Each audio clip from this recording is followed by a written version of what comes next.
Welcome back, everyone. I'm your host, Sathvik Manam, and this is Talking Peanuts. Today, we have our guest, Aidan McKivergan. Hello. Let's begin.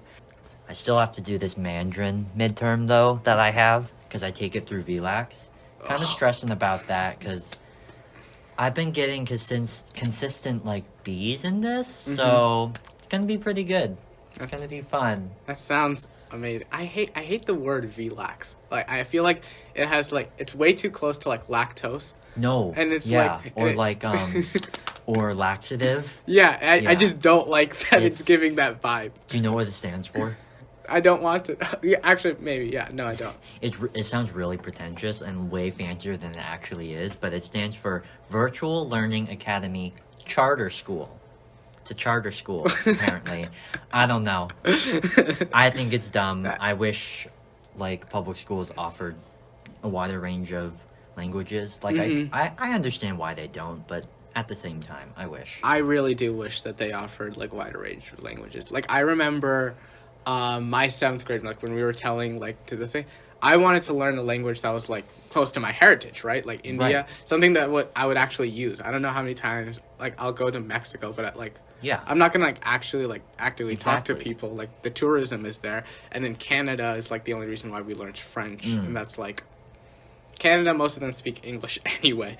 So I wanted to learn Hindi or Telugu. Telugu is my region specific. Okay. Hindi is the universal language in India, but they don't teach it. And obviously trying to find those types of people would be extremely difficult, which I completely understand. But it's it might be nice to include those other cultures. Totally. That's exactly why I'm taking Chinese. Oh, you want to learn about your heritage? Do you want to go to China someday? At some point, yes. I don't know when. I don't know how, considering its current political climate and COVID and travel restrictions, stuff like that. But at some point, I'd like to plan the trip. Yeah, that's nice. Yeah, it's pretty weird out there. It is. It is. The funny thing is, I think China at this point has more control over the whole COVID situation than the United States does, which is kind of ironic considering how we started. Yeah. No, it's so weird when you get into how each country kind of handled it. Yeah.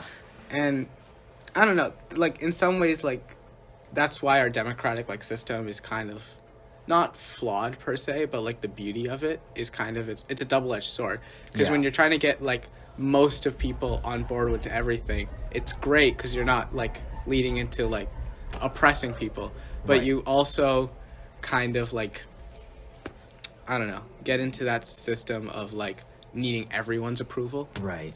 And I don't know, what are your takes on the way China is operating?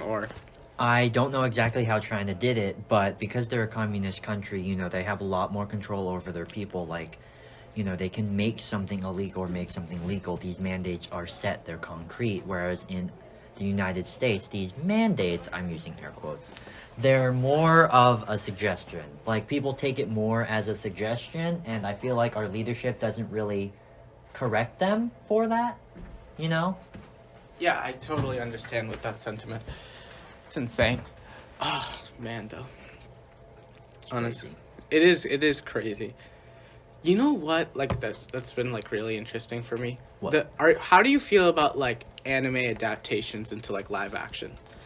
I honestly haven't seen very many, except for the awful adaptation of Avatar: The Last Airbender. M. Night Shyamalan should not be allowed to make any more movies after that.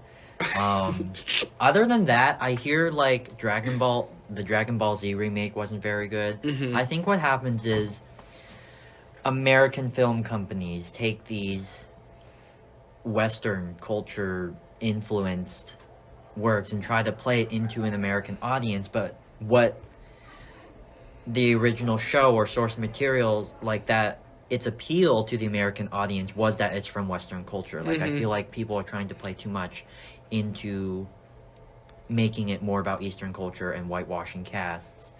And that's how it loses its appeal. But apparently with the M. Night Shyamalan adaptation, he tried to make it as authentic to Western culture as he could, even though it was a whitewashed cast. He tried fixing certain pronunciations of characters' names, because in reality, Oh my god, some of I them remember that. It was like Aang. Aang to Ong. Yeah. Apparently, I mean, I take Sokka? Mandarin. Wasn't it Sokka? Sokka. Yeah, It was so bad. Oh my god. I take hated Mandarin Chinese, and these pronunciations are pretty accurate to how you would say them in like in Asian language. But at the same time, you know, it should be true to the it characters. should be of the true to the source show, material, right? Yeah. Like instead of what I felt like he did too much of was he did too much to try to change it and make it more authentic than stick with the source material. Yeah. Like, you don't have to, like, follow it to a T because, you know, taking something animated with these certain, like, exaggerated expressions and effects and trying to translate that directly into live action, that's tricky. I don't think that's possible, but at the same time, you gotta remember where you started from. Yeah. No, I completely... And it's so interesting when we're meshing, like, two different cultures. Like, this is, like, a silly example, but, like, one that's, like, common to me is, like, McDonald's, right? Because, like, McDonald's is, like... like, this is such a weird transition. But, like, McDonald's is, like, something that's, like, American. Very much American. But it's become such a national corporation that it's, like, gone to, like, France, Spain, European countries. China, India. So, when you go to these new places, McDonald's has a choice, right? Either you follow down American cultures and like go with what that palette is, or you adapt and try to infuse this new like thing. And it's so weird because like especially in India, you'll get a lot of like masala flavors. Okay. In like masala chicken nuggets, and it's just like spicy chicken nuggets that are actually like spicy, and it's like so good. And I'm like, why don't they have that here? But it's like the American taste palette isn't really inclined to that. It's more like the barbecues. Yeah. Like you won't find the McRib. Thank God in India. Yeah, I've never had one, so I don't know what that's like. Yeah. I've just heard. It's just a meme. I think what I think is really cool about McDonald's going like multinational is that, you know, they bring that American nuance to these different countries, but they also add a level of comfort with these, you know, native flavors and dishes, so people can still be like, oh, I can go to McDonald's, but also be comfortable with it. Yeah. It's really cool. Dude, why were you so passionate about, like, Avatar? Like, with the M. Night Shyamalan thing. Because Avatar is a show that is very near and dear to my heart. I was introduced to it when I was, like, 8, maybe. And, like, me and my siblings, that's what we would do on the weekends. We would, like, binge Avatar. Like, that was our favorite show. It was what brought us together, so we were so excited for the live action movie. We thought it was going to be epic, and it was just it was horrible. It was awful. The acting was bad. The cast was whitewashed. Nothing was pronounced right. The fighting sequences were awful. When they used all of them to move one rock. I know, right? There are so many memes about that scene. so many memes. But it was just really disappointing that, you know, you wait so long for this to happen, and when it does, you get so excited because, you know, this is a show that was part of your childhood. Yeah. So when you're set up for disappointment like that, it hurts. So how are you feeling about the new one that's coming off from Netflix? Yeah. I'm cautiously optimistic because a lot of the actors have like have put out statements, like the actor for Zuko, Dallas Liu, I think is his name. He said that he really wants to make sure that he does this right by the Avatar fan base. Like, he's actually talked to Dante Bosco, the original voice actor for Zuko, and like so good. That original show was so good. It was so good. I'm really excited for I'm actually kind of excited for the live action because I feel like it can bring something new to the Avatar universe, right? Yeah. Like maybe it does need to be a little more mature. I mean, its audience has grown up, and I'm still taken aback by the fact that like the original creators like decided to leave the creative team. So I don't know how that will go over. But in terms of like casting and everything, Netflix has done a really good job. Like, they've really made sure that like these actors are indigenous peoples or they're actually Asian from China. Yeah. I think that's something that's like definitely increased over the years with like especially like in Marvel movies. Like, I feel like that's like a typical one to like think, but like with Shang-Chi, or like Black Panther, like those like you see this like progression, Yeah. and like I don't know, there was like, especially with Netflix, like that's what I'm really impressed about. Netflix has a lot of Asian content. I mean, Squid Game blew up. I know, and it was like so cool because it was like this like death game format isn't new like either. It was so it isn't. no, like this like I like watched this like TV show. It's called, not YouTube channel, called like Okay. Cinema Summary, where they basically like go over like how to like beat these Oh, death games. yeah. And even like on Netflix, there's like Alice in Borderland, which is like a phenomenal show. You guys should check it out. Where like it's all about like these puzzles and solving them, or like, and if you don't, you die. And like it was so interesting to see how like Squid Game was the one that really like blew up, and I think it's Yeah.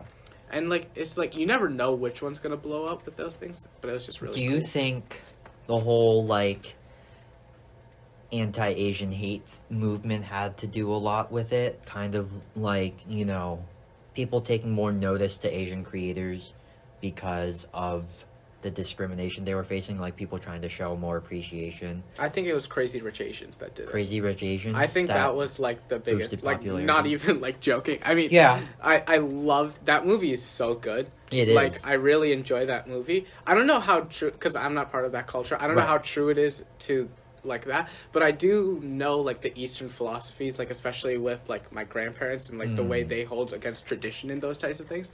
And it was pretty like true. Like they really do stick by those, and really they don't like to intermingle with different castes or someone they consider other. Right. And like I thought that movie did a phenomenal job with And whole thing with like Crazy Rich Asians though, Mhm. it kind of like confirmed and validated my fear of like an Asian American trying to familiarize themselves with the Western culture. Like, I'm not fluent in Chinese. I came over here when I was like 3. Like, American culture is all I've known. So I've always felt like I'm an outsider to like the truly Asian community, and like Yeah. I've always feared that I would be shunned, or like I never really would be accepted. And I don't know, just the whole plot of Crazy Rich Asians was kind of, I could kind of relate to it, not like being rich or marrying into a rich family, totally not, but just the whole concept of being an outsider and fearing that trying to fit in. you won't be accepted. Yeah. Yeah. No, that was a really good movie. So interesting. Being an outsider. Like what's like I obviously like I have like some experience, but like mine's a little bit different given that my parents are still like Indian and part of that Right. heritage, so they introduced me. Mhm. So like how have you like had to like take the first steps, like besides Mandarin, what else have you like done?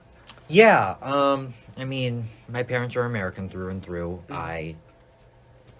I've pretty much had to initiate most of what cultural integration I do have, like asking my mom if I can take a Chinese elective course for homeschool. I mean, she bought me the book, she made recommendations, she found these really great books for me to read, but I never really, like, my parents kind of lacked the initiative, and for which I'm grateful, because they didn't try to push it on me or try to make me learn it. They wanted me to come to that decision on my own. That's nice. And I decided that I wanted to know more about my Chinese half and not try to just live the rest of my life as an American. But I still feel very American. Like, in terms of like social interaction, there's no like barrier besides like being homeschooled Yeah. in middle school. That sometimes gets in the way. But other than that, I don't feel like an outsider. There's really no cultural barriers. That's nice. Yeah. That's pretty cool. Do you like watch a lot of like Chinese like movies, or do you mostly watch American? I really should, but at this point, I don't mean to like shade I you. just no, I know, but no, American. Yeah. Sometimes I try to turn on like Chinese subtitles or English subtitles in Yeah. Chinese audio, just because I want to be fluent, and Mhm. I feel like living in America at this time and age, film is probably the best form of immersion you can I get. love film. It's oh my god. There's so much you can do.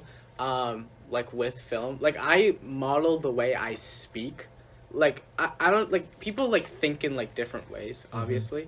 But like the way I speak, I like try to speak in like a very Wes Anderson, Edgar Wright way. Like that those are the images like that flow when I like think, and it's insane. I haven't seen many Wes Anderson movies, but The Fantastic Mr. Fox, love movie. that movie. So good. I need to see Isle of Dogs. Mm-hmm. That looked really good too. I loved it. My mom thinks I'm weird for it, and I think a lot of people probably think it's a weird movie, but it's so good. That animation style is so cool. Stop motion. Yeah. Like, do you realize just the hundreds of thousands of hours people have to put into, like, 2 scenes? Like, when their fur is rippling in the wind, that's people moving that fur frame by frame. It's amazing. It's insane. I love animation, too. Like, film I feel like that's the only way you can, like, truly capture the human experience. Like, if you were, like send it to aliens or something like that, like, that's the way to, like, actually... What's your favorite, like, movie and stuff? My favorite movie... I'm gonna need you to narrow that down, like animated Disney, Marvel, like I can't choose one definitive, like, favorite movie, best ever. Oh wait, no, I do have one. What? The Last Airbender. The Last Airbender? I'm just kidding. Oh my god. That would be that's my answer. Literally stopped for a second. Like I No, that if I have a definitive least favorite movie, and that would be it. Oh my god, man, that movie was terrible. It was terrible. The only thing, like, redeemable about it was maybe the effects, but even then, like, most 2012 CGI, the effects were pretty good, but like still, like most that was like the standard. You know what I mean? Oh wait, another really bad film adaptation I have to bring to light and call Disney out for. Have you read the Artemis Fowl books?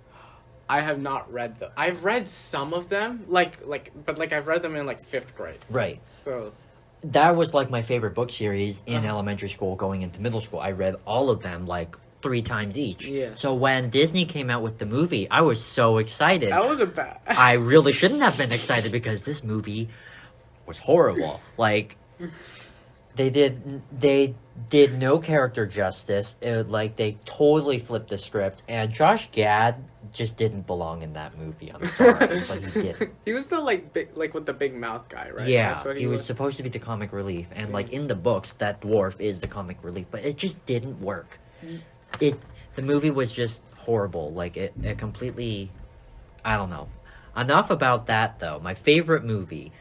My favorite movie. I really like anything Pixar, to be honest. Pixar does release a lot of good stuff. Up, Inside Out. Okay, hot take on Up. The first, 15 minutes, the ones that, make you cry. Yeah. Best part of the movie. Oh my gosh. Best part of the movie. It's so good, it makes the rest of the movie, tiny bit worse. Yeah, it kind of ruins the rest of the movie, right? Mm-hmm. Pixar is just so good at playing with your emotions, man. You only know those people for 15 minutes. I've known some people, some relatives. I didn't cry for as much as I did for that. Right? It's insane. If you said animation, I think Pixar movies would be what we send to aliens to explain humans.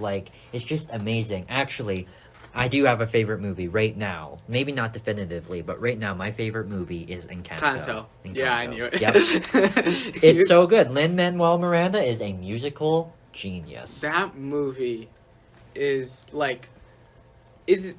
it taught me something that I really needed to hear.